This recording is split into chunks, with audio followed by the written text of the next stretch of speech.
tell you the order of events. I'm going to This meeting is being recorded. Introduce Mark in a minute, and then he'll give us his talk. And then if you've got any questions while Mark's speaking, you could write them in the comments section and I can read them out at the end, or hang on to your questions till the end, and then I'll ask people to raise their hand if they want to speak, and I'll ask people to ask your own questions. And just don't forget, I think Mary Jane has muted everyone to start with, but please remember to keep yourself on mute unless you're actually speaking, because we don't need pages ruffling and coughing and all that stuff in the background. So welcome, Mark, to come and to talk to us today. Mark and I first talked about him giving a talk about a year ago, I think, so it's taken us a while to get this to happen, but here we are, finally. Mark has worked in the energy industry for a long time.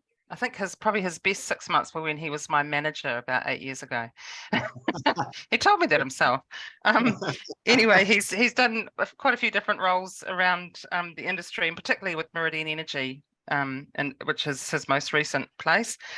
And he's done various roles at Meridian, but he's now part of the Renewable Development team, which is tasked with working on new energy projects such as wind, solar, and grid-scale batteries. But his particular role there, or a large part of his day, is taken up running the Forever Forests program, which he's going to talk to you about today in his talk, which he's entitled Forever Forest, How to Build a Carbon Sink and What Not to Do. So I'll kick you off there, Mark, go for it, and we'll have some questions at the end. Cheers. Thank you, Jen, thank you. Kura koutou.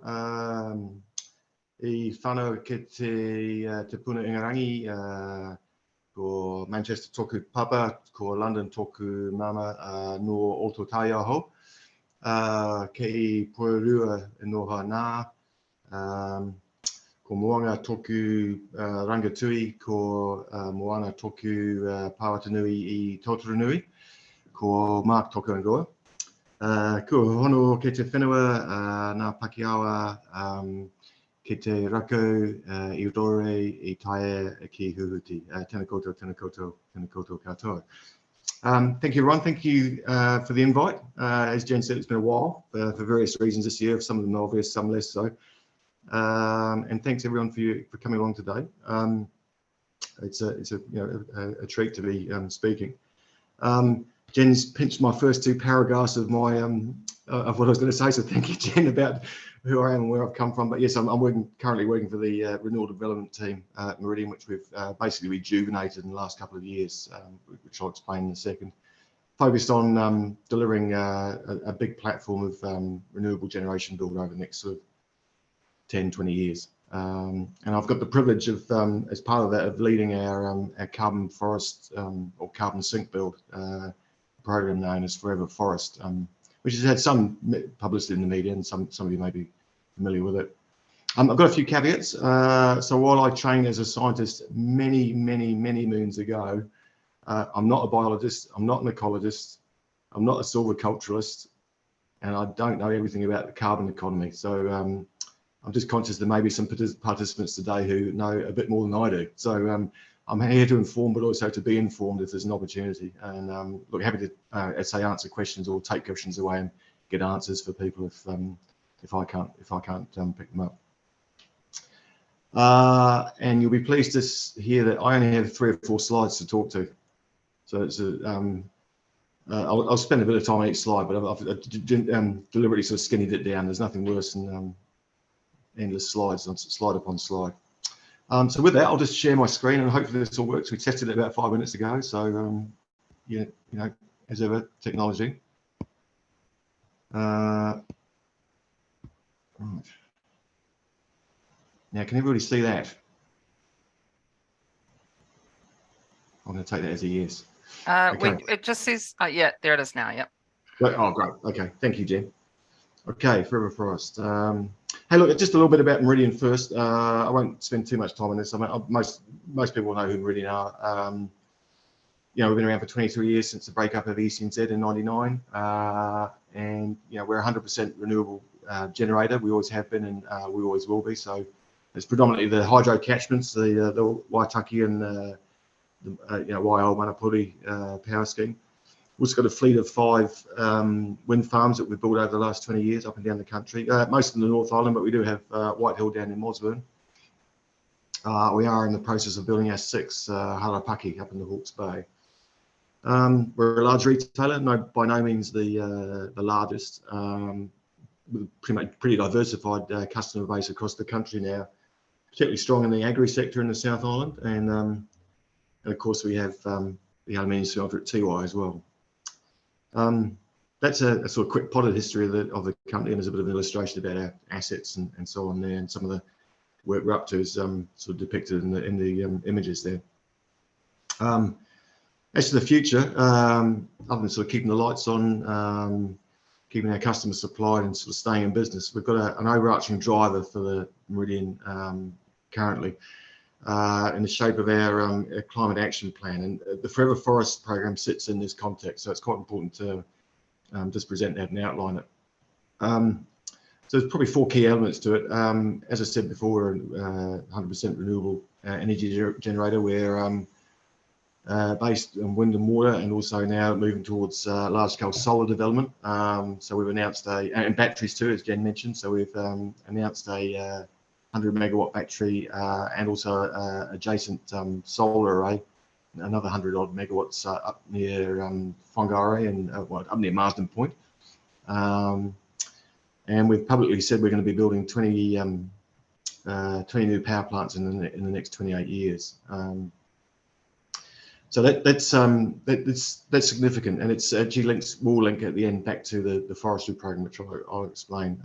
It's basically a quintupling of the development effort by Meridian, and that's just us, let alone all the other players in the market too. So it's fair to say things got a little bit busy in the last year or two.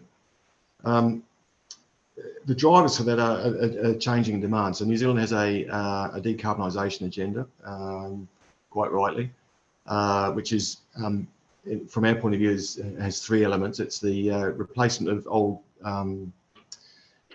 thermal power plants in the North Island, so Huntly, but other gas plant with renewables. It's the change as we all move to owning an EV, and many of us will have already. The change of the EV fleet will have a significant impact on demand, and also working with customers industry to decarbonise industrial and process heat through electrification. So that, I mean, that's replacement of coal-fired boilers at dairies with electric boilers and that sort of thing. So those are the elements that we are working on and taking big steps forward with in terms of sort of energy development. And I have to say, one of the things we are doing is rolling out EV charging stations across the country, which is one of our major programs. I had the benefit of one of those up on Arthur's Pass just recently, getting stuck in a blizzard up there in an EV with not much charge in it. It wasn't much fun, but there is a charging station at Arthur's Pass. Those are the sort of the externally facing parts of our program, the action plan, but equally important is 2 other elements. So half by 30. So we're committed to halving our BAU emissions, greenhouse gas emissions, by half by 2030. What does that mean? So our current emissions are around 30,000 tonnes a year, scope 1 through to 3. So it's reducing them to about 15,000 tonnes over the next 7 years. And those are below on that diagram are the sort of key areas that we're focused on. There's the obvious ones around transport and electrification of our vehicle fleet, reducing air travel and so on, potentially electrifying the ferry that we use on Lake Manapori in Fiordland. But we've also got some industry-specific items. So, for example, the use of sulfur hexafluoride and hydrofluorocarbons, which are gases used in transformers, for example, which are specific to us. So there's those sorts of specific elements we're trying to get out and reduce as well. So half by 30 is a very important and massive program internally for Meridian. Fair to say some of it we don't fully know how we will get at just as yet, but there's a lot of people working quite hard on that at the moment to figure that out and do the do the analysis. The research material for the Forever Forest program is that the forest is designed to offset, but technically the technical word is inset, the residual emissions that will exist from 2030, so the 15,000 tonnes. So the forest is calibrated to the Half by 30 program. So any change in the Half by 30 program, any variance is material for the forestry program. What is a forestry program? I'll probably just spend a little bit of time explaining what it is and a little bit of sort of why, what, where, and so on. And this slide to the left, or the part of the slide to the left, is slightly out of date now because we've just completed our planting program for the winter. So we're looking to plant an inset or a carbon forest to, as I say, cater for the 15,000 tonnes from 2030. It's a voluntary exercise from Meridian. I think it's quite important to say that we're not obliged to have any regulatory reason to do this. We could just simply purchase our way out of it every year by buying credits on the various markets and channels, and to some extent that will still exist. Our latest batch of credits that we had prior to forest came from a wind farm in India, for example. Nothing wrong with that, but we've chosen a different path, which is to basically grow our own credits in New Zealand. And there's two principal reasons for doing that. The first is we think we figured out that that makes commercial sense. It's going to be cheaper to grow our own credits in this country than it is to buy other people's credits from other projects. And we believe that's being borne out. If you think about NZU prices over the last 18 months or so, they've trebled. And so that we're certainly able to plant and maintain for way less than the current NZU price that we're seeing, and certainly some of the forward prices that are being looked at. And that's sort of before everything's factored in the Climate Change Commission's recommendations around where carbon price should get to induce some sort of behavioural and structural changes. So we think we're on the right side of the ledger. That said, what we're only trying to do is cater for BAU emissions, scope 1, 2, and 3 from our NZ operations. So there's variable components to Meridian's business that will always exist, and Jen will know this. That because we're a predominantly hydro generator, reliant on inflows and storage in lakes, and principally Pukaki, which is magnificent, but is a small storage lake with about sort of 8 to 10 weeks of fuel in it, if you like. We have a very volatile business. It's very inflow dependent. So, for example, if hydrology goes against a company like Meridian, it does force us to work and contract with the thermal stations in the North Island via the various mechanisms of the electricity market. And generally, the carbon costs for that, extra burning of fuel and of gas and coal will sheet home to Meridian or anybody doing that exercise. So that's that variable component that I mentioned. So we can't really plant a forest to cater for that. So there will always be a need to buy credits, NZUs or other forms of credit to cover those emissions. But the other equal weighting for the program, as well as the commercial rationale, is our long-term desire, or our desire to have a long-term biodiversity outcome for the country. So that sits well with us, sits well with our ethos, sits well as us as kaitiakitanga and guardians and natural resource users. So the way we sort of looked at this and combined our objectives is to look to implement a mixed forestry model. So it's a model that uses both exotics and natives over time to deliver the carbon credit flow and the inset, but also to get that biodiversity outcome. So typically what we're doing is using exotics in the early stages of each project, and by early I mean the sort of first 10 to 20 years. Now I'm conscious there's quite a debate, and I've been involved in a few of them around the use of exotics and versus natives and so on. So more than happy to discuss that, but our preferred approach is the mixed model. And the reason we using exotics, and it's not universally true across all of the country, but in a general sense, they do grow quicker than natives in the early years, and therefore sequestrate carbon quicker, and therefore generate credits quicker. And that, it's just a basically a biological statement more than anything. So we use exotics first to start the carbon engine for each project, and from day one, but as soon as we can through the management plan, we looked at introduced natives as well, and every sort of 10 to 15, sort of beyond year 10, 12, every sort of 5 years or so, we incrementally remove the exotics and replace them with more natives. And we keep going until we end up with a predominant or 100% native outcome. For some of our sites, it's going to take in the order of 60 to 70 years, maybe, through a forest management plan.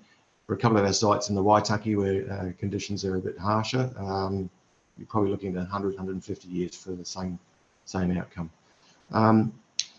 The interesting thing about carbon prices, which I mentioned before, is that as the prices have trebled, it does allow, and there's no better way of saying it, wiggle room with these projects. So it allows you to play with the economics of each project. And what we have been doing over the last year is, having realised that, has been introducing more natives earlier from day one. So a rough ratio, if you like, across all the sites is around about 70-30 in favour of exotics.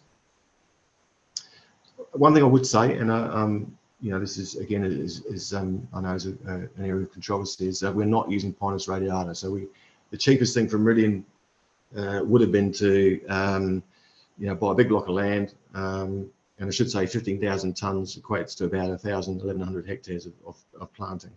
To buy a big block of land and just populate it with radiata and sort of shut the gate and walk away.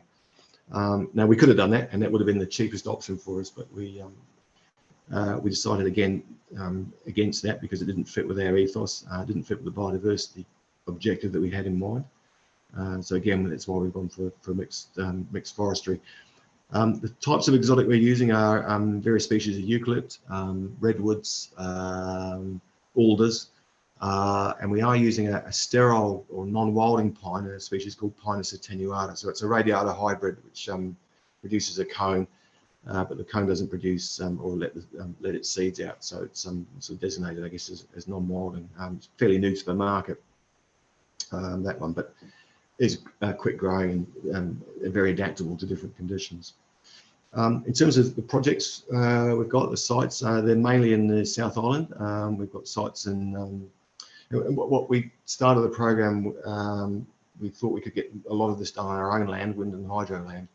But as we did our homework, that proved not to be the case. So we've moved from, we've basically planted out as much as we can of our own prior land, and we've moved to a twofold strategy of partnership with other landowners, but principally acquiring land. Over the last 18 months, we've bought 3 to 4 properties in the South Island. And the sort of land we're buying, I think this is another important point about our program, is we're avoiding taking good agricultural land out of production. So we're looking to buy or acquire land that's a bit scrappy, sort of marginal grazing land that's probably better off in some form of forestry or silviculture anyway. That's a principle behind it as a first principles, but there's also a commercial rationale there, which is land is expensive, and as landowners have realised or seen the opportunity around carbon, for example, there's a premium associated with good land, So, and we've also noticed a differential too, and this sort of explains the map there. There's quite a differential in price between the North and South Islands, and sort of multiple of 2. So, in the South Island, you might look at sort of marginal land at say $5,000 a hectare. In the North Island, it could be 10, 15, maybe even more. So that's the sort of land we've been targeting.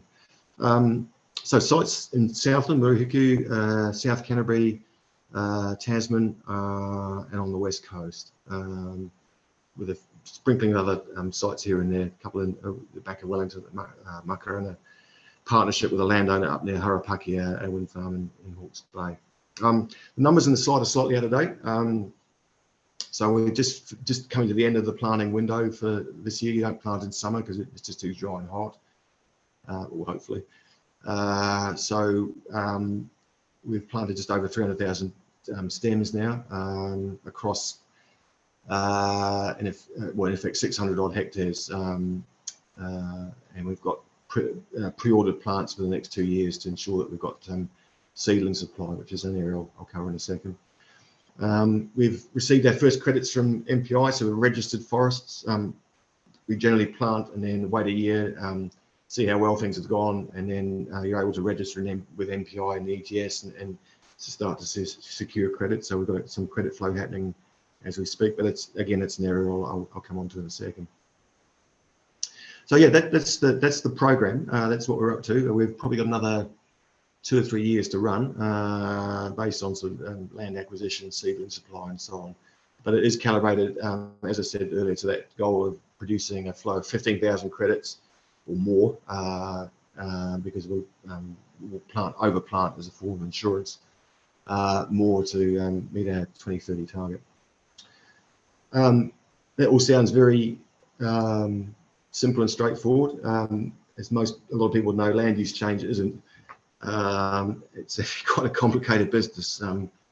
You know, even this week I've been dealing with, well, not dealing with, but having to manage or respond to issues around spray programs, wallaby eradication,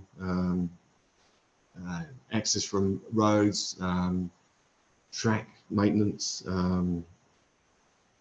Yeah, you know, that's a fairly typical week. Oh, responding to an article in a local paper about saying that we were planting Pinus radiata everywhere, which we're not. Just those sorts of things, as it seems to be a regular sort of week. So part of this is about what to do and what not to do. So there's a handful of things that do keep us awake at night, as opposed to just the regular run-of-the-mill weekly issues around that I just described. Number one, so Paris. So New Zealand signed up to the Paris climate change response. It's fair to say that the rule set or the regulation set for that is still, I guess, in a state of flux and development. So that Paris comes into effect from January next year. It's not entirely clear how it's all going to work. And so that does create a little bit of uncertainty and risk around our program, or anybody's program. You know, that was, as a concrete example of that, earlier this year in March, the MPI released a consultation proposing the exclusion of exotics species from the permanent forest category of the ETS. And what that was designed to do, intended to do, was to you know, get at this issue of, as I described earlier, of big blocks of land being planted out in Pinus radiata and the gate shut, and no, you know, nothing further happening in terms of biodiversity. So just very low biodiversity values. And no, I understand that issue. That's you can understand that exactly. But the way it was written, it would capture programs like ours, mixed model transitional forestry, transitioning to natives, would have been caught by that. So that created a degree of uncertainty about the program and whether we'd be able to register in the ETS and do what we intend. The government since put that to one side for the moment, because it did, well, I mean, politely raise the heckles of the forestry industry. For example, a lot of iwi, runanaga, hapū-based trusts had, you know, for them, forestry is a source of income on sort of marginal land that they've been left with through history. So, you know, those types of organisation, professional forestry companies, organisations like ourselves, you know, were probably less than enthusiastic about that and the uncertainty it created. But from a Meridian point of view, we basically made a decision to carry on anyway with our program. We felt it was that important from the point of view of the climate change imperative. And just see how things worked out. I mean, that was a decision we made. And as I say, thankfully, the government sort of put that to one side for the moment. So regulatory uncertainty or rule set uncertainties, another one. You know, without being unkind to MPI, you know, there's a massive wave or bow wave of forestry projects across the country being planted and people attempting to register them. So there is, I think there is a there's a constraint at the moment in terms of the sort of government process around the forestry registration and entry into the ETS and credit flow. We're seeing quite a lag in the time that we apply for registration and when it actually happens. The second one, number 2, so all of this is premised, as I said, on 15,000 tonnes by 2030, so that half by 30 program. But it's also premised on carbon prices. So, carbon prices have tripled in New Zealand, as I said. But if they collapsed, we could find ourselves on the wrong side of the ledger. So we would have been better off buying the credits than we would have been growing them ourselves. And again, that's a risk we've taken. Every piece of analysis we've looked at or done ourselves suggests that the carbon prices are only going in one direction. Pricing the externality into our economy. So that's a chance we're willing to take. But markets do change course or collapse. So it's a risk. The third one, mad scientist. So we've just moved to science-based targets. And had those accepted, so that's the 15,000 tonnes. So again, the target has probably moved around in the last couple of years as we've understood our emissions profile in much greater detail, particularly our supply chain, where a lot of our emissions sit, or which we account for. And so any movement in the science-based targets it will be material for the forest program. So I mean, to quantify that, 15,000 tonnes equals around about 1,100 hectares of forestry, and I'm happy to say that the number involved will be around about the $10–11 million mark to plant that, including sort of land acquisition. To give some sense of the materiality. So if that half by 30 target changes say by 2,000 tonnes, that's another 100 hectares, which is in the order of another $1 million to sort that in terms of forestry.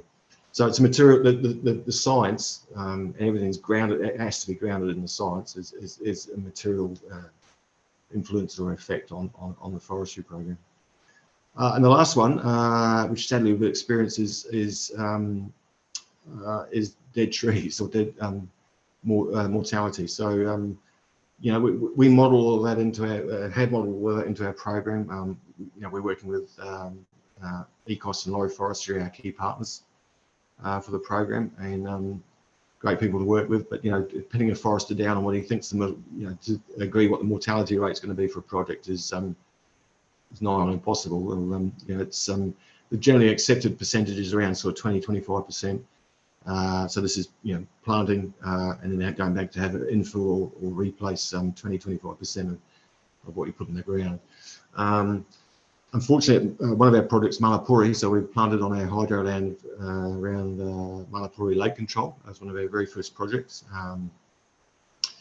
And we put a big batch of eucalypts in there in November last year. And then through December through January, we had a second worst ever hydro sequence in terms of inflows. So it got very, very dry in the catchment. We went back in March to do a count, and we probably knew it was coming, but we realised that we basically didn't have enough live trees and coverage to get into the ETS. You need a hectare and you need 30% canopy cover, and trees will get to 5 metres in height. We realised that we just didn't have the coverage across the area, so we're going to have to go back and replant some of that site to bring us up to scratch. So that's a risk, a material risk, and if you think about and this is certainly your area of speciality, Jen, or one of the many ways around climate and long-range climate effects and change. We're going to have to think about quite hard about blanking and mortality in these forestry projects, particularly in the east of the country, which is going to get drier. On the flip side, if you go back a year at Malapuri, we had this, or 2 years before that, we had the second biggest inflow ever in the catchment, and a lot of those plants were up to their waist in water, but they all got through that. So we survived the flood, but didn't get through the drought. Look, two sort of slightly lesser concerns, but still concerns for the program. On the right-hand side there is a seedling. So the carbon forestry industry has expanded enormously in the last couple of years. There's no doubt that nurseries are under incredible pressure to propagate and grow plants for all these projects. So seedling supply is a critical factor in our program, and is for anybody. And you know, we've made the step of pre-ordering bulk seedlings in advance of land being available. So we made the decision to do that early to ensure that we had seedling supply. There'd be nothing worse than acquiring land and then, or having land available and having to wait 3 or 4 years or whatever to get the plants to put on it. And you know, again, that was a risk we were willing to take. And you know, the associated thing is land acquisition. So I mentioned before that landowners have factored in premiums, carbon premiums to their properties, and we've certainly seen that in terms of dollars per hectare. It's you know, acquiring the right type of land is really key. So we, as I said, avoiding a good agricultural land. We've probably assessed upwards of 80 different sites up and down the South Island mainly, but in the north too. And we, you know, sort of the conversion rate's quite low to meet our conditions and meet the sort of you know, effects that we want. So land availability will be, as carbon programs expand, is going to be, I think, quite a key issue. Which sort of leads me to the very last point, and this is a bit of a complex slide, but it rolls back to the start of the conversation about the renewable build out that the country's going to require to meet demand. So our stated aim is to build 20 new power plants in 28 years, wind, solar, batteries, maybe a little bit of incremental hydro here and there, just where it's feasible. Now, the issue that we're going to grapple with, and it's not just us, but it's the rest of the industry, is you build a wind farm, you have emissions, so concrete, steel, supply chain, etc. So we're just in the process of scoping the what this might actually look like. And there's no doubt that an extended forestry program will have a part to play in that in terms of creating an inset, but there's the scale of what's required is orders of magnitude above our initial 15,000 tonnes and 1,100 hectares. It's numbers are quite eye-watering. So again, that goes back to all those issues I just highlighted and what not to do around seedling supply and land acquisition. It's going to be quite an equation for the country, and let alone Meridian, to grapple with how it moves into a 100% renewables as close as it can get, and decarbonises, but also builds infrastructure to do all that, and then caters for the emissions that are going to arise from these construction programs. So that is a quick walk through the Forever Forest program. It's sort of context, what we're doing and why we're doing it, and some of the sort of brickbats and bouquets associated with it. Really, that's all I had to say about it. I'm quite happy now to move to Pathai and answer any questions or strike up a conversation around our program. Great. Well, thanks, Mark. That was really interesting. That's fantastic. So we've got a couple of questions on the comments. Yeah. I've got a couple, and I will call for. So I'll read out the two that are there, and then I'll just see if anyone else has got any questions they'd like to ask. Just checking, was that okay? Because all I could see was my slides, so I had no idea how that went across. So. No, it went perfectly. Yep, okay, very good. Thank you. And really interesting. Yep. Even though there was only 4 or 5 slides, so I was riveted the whole time. So you did well. Thank you. So the first question's from Craig. Craig, would you like to ask your own question, actually, if you're right there? Oh yeah, sure. Thanks, Jen. Hi, Mark. How's it going? Good to see you again. Welcome. How are you? Good. Nice to see you. So I was just piqued by your reference to the science-based targets, and I interpreted that as that was based on your gross emissions reduction targets rather than your net target. So have you looked at the science-based targets net zero standard, and what were your thoughts if you had looked at that?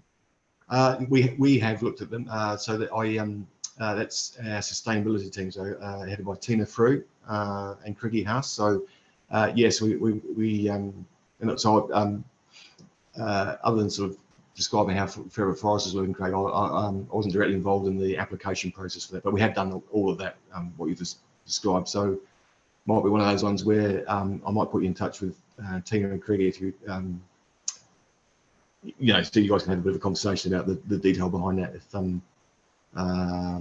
If you're looking for some insight or experiences of how that's gone. Oh yeah, that would be good. I think that if you were following the net zero standard, you wouldn't be offsetting until you get your emissions down to about 95% from your base. So yeah, love to have a chat with you guys on that. Yeah, great. I'll set something up for that, Craig. No worries at all. Thanks. Cool.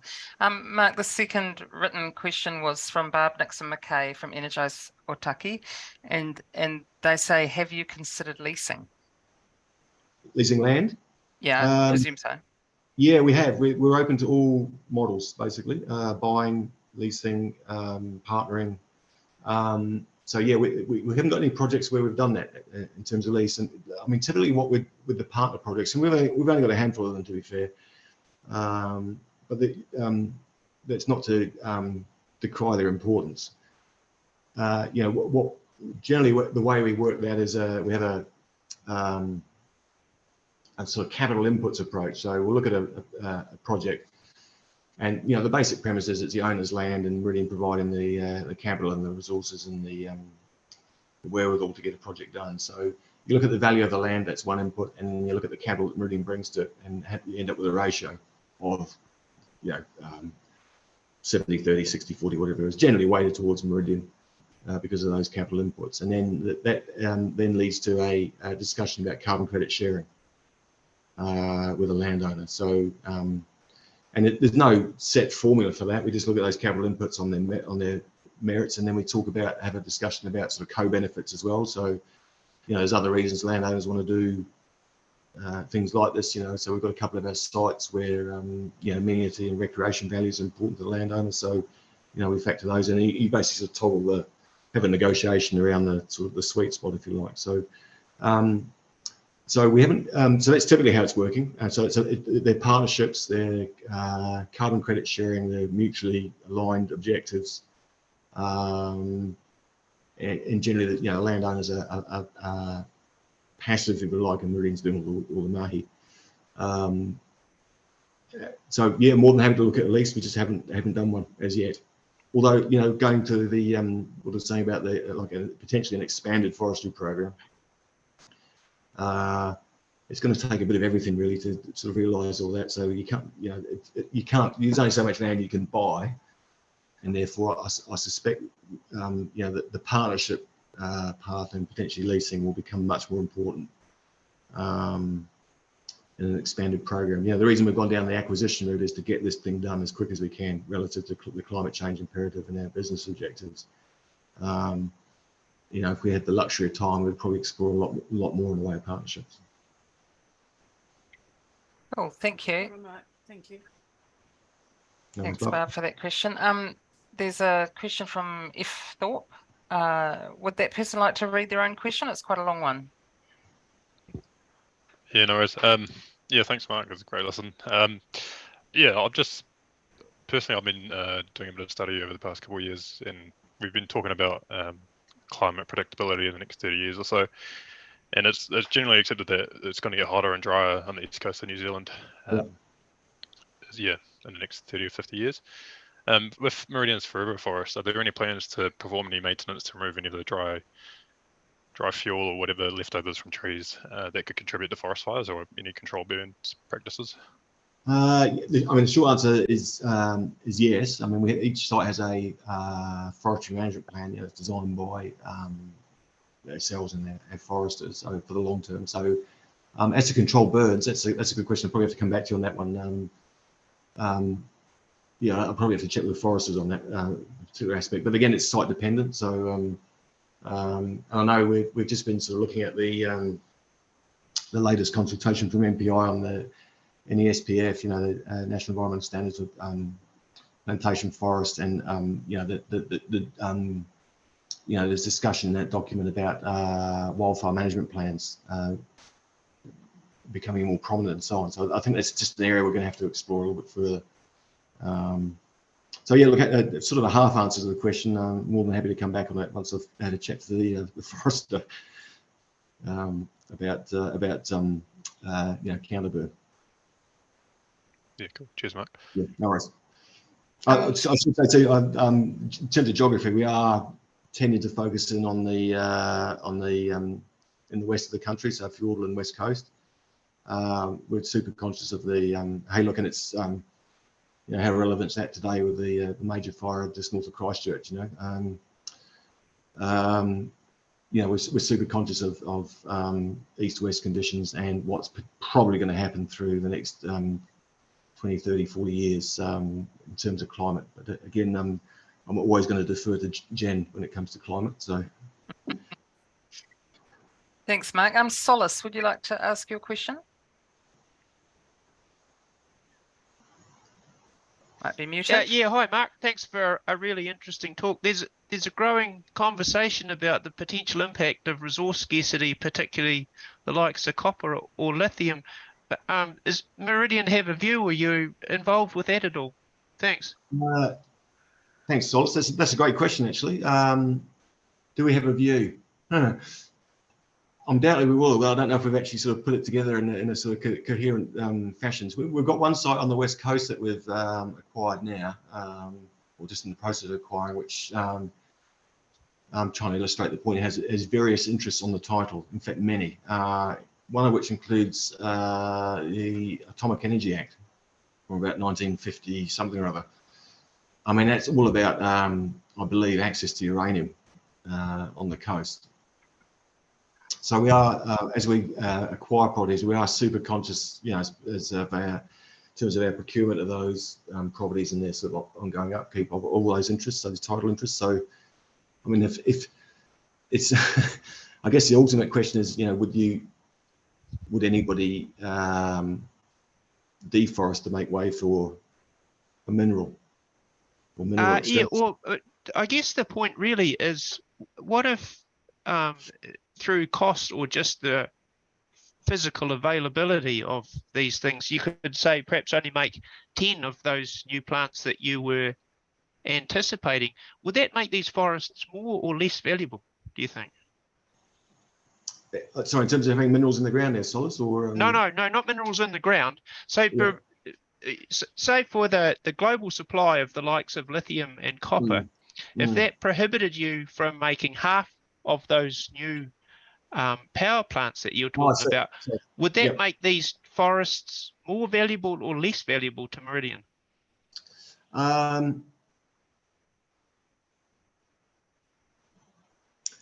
It's a hard one. It's an interesting question. I might have to go away and have a bit of a ponder about that. I mean, I could. It's more or less valuable. I mean, I think they're going to be, well, let me put it this way. Even if we did half of what we've said we're going to do in terms of power plants, that's still a gigantic or massive new emissions profile for the country. So look, I mean, all from Meridian. I mean, so in that context, yeah, absolutely valuable. That's just half. So I mean, the number we didn't dwell on the last slide, but there's an energy number there which is eye-watering for the country in terms of renewables and demand. Geez, I mean, if you did half or even a third of it, you're still looking at carbon insets and carbon credit production being very valid. Would still be in the money relative to all of that. Thank you. Good answer. I hope so, Solace. Madison Seymour, would you like to ask your question? Kia ora koutou. Thank you, Mark. That was fabulous. I just have a question about the long-term, preservation of the biodiversity quality of the forest. So obviously carbon is your main target. Biodiversity is almost like an added benefit from doing your carbon emission offset in this way. But do you have any plans for any pest control to maintain the quality of the forest in the long term? 100%. So from day one, even before that, in terms of land prep, pest control is a major input into all these projects. So boy, oh boy, are we dealing with some stuff at the moment. So I just saw some numbers for one of our South Canterbury sites. The number of we've got a cull program for wallabies. and the numbers are, jeepers, are eye-watering too in terms of the wallabies we're pulling off that property. So that's just an example of that particular site. Other sites, if you come to the back of Wellington here, for wallabies, read goats. We used to have nightmares about goats in Wellington relative to our forestry projects. It's there's stuff everywhere. So yeah, absolutely, pest control, a degree of eradication is absolutely part of all of our projects as required. But it's just site by site as to what flavour it is and how we're going to go about it. And it'll be ongoing. It'll be as long as we've got, unless we get to sort of pest-free Aotearoa by 2050, I think is the target. This is stuff we're going to have to deal with forever. Great, thank you. Yeah. In terms of sort of one thing I actually probably didn't mention relative to biodiversity is quite a few of the sites that we're doing have big elements of passive regen on them. So that this is bare land that's naturally regenerating from 1990 onwards. So we're super keen on those areas. So if we can acquire a block or partner release on a block that has passive regen on it, that's the best of all, because you're potentially planting exotics, but maybe you don't have to if you've got the economics right, and so you're layering in more natives, but just leveraging the passive regen. It's basically nature's capex. Nature's done all the work, so all you have to do is I guess have a plan of husbandry to look after it, maintain it, upkeep it, and potentially augment it, and that can go into the ETS as well. So certainly on the west coast, a couple of blocks that we've looked at over there are like that, and that they are. It does allow, as I said before, the economics of this to change, where if you get a block like that, you're spending less money on planting, so you can then put that money into better programs or more native planting or whatever it might be. Yeah. Oh, Mark, I've got a question. Excuse my ignorance, but I've never heard the term insets before. What's an inset as compared to an offset? Yeah, look, I mean, it's a technical carbon stuff. So if you go to actually, to be honest, I don't know where the origination of it is. I mean, it's IPCC. It's just standard like carbon language. So offset is buying. An offset is me buying. Technically, is me buying credits on the market or somebody else. The inset is doing it yourself. It's as simple as that. But gotcha. no one. I've used the word, but no one really uses the word inset. So I mean, that's what it is. Yeah. And I had another question, which is much more general. I'm not sure if you'll know the answer to it. There's always this argument about all the good agricultural land will be used up, the wall of wood coming towards us, and how much marginal land is there available. Do you have any idea generally of the percentage of New Zealand emissions that could realistically be offset by planting? Great question, and the short answer is, Jen, I don't know, but there is absolutely a ceiling on it, and it's not just forestry too. So the other half of what we're doing is wind and solar farms. Yeah. And maybe less so wind, as you know, but I mean, because basically it's quite impactful when you're building the stuff. It's just once it's up, turbines go up, so you can do stuff with the land around it. But solar farms, and no one's actually seen this yet because no one's built a big solar farm in New Zealand. So it's horizontal, so it takes out a lot of land. So every megawatt, rough rule of thumb, is a hectare of land. So and there's ridiculous numbers of solar farms being announced. Yeah. And all of work, but there's definitely a moment. I could put a bit of an epiphany coming, or a bit of a sort of come to Jesus moment going to happen around solar development in the country, where it's so impactful that people have had enough. And we should try and avoid, I would hope, sort of high, class 1 and 2 soils that are highly productive, and so there's a trade-off there between the renewable energy development and agriculture land. As to the number, Jen, I don't know. There probably is a set of numbers around that, but I don't know off the top of my head. That'll be interesting. Yes. Okay. Well, look, if we don't have any more questions, I can't see any more.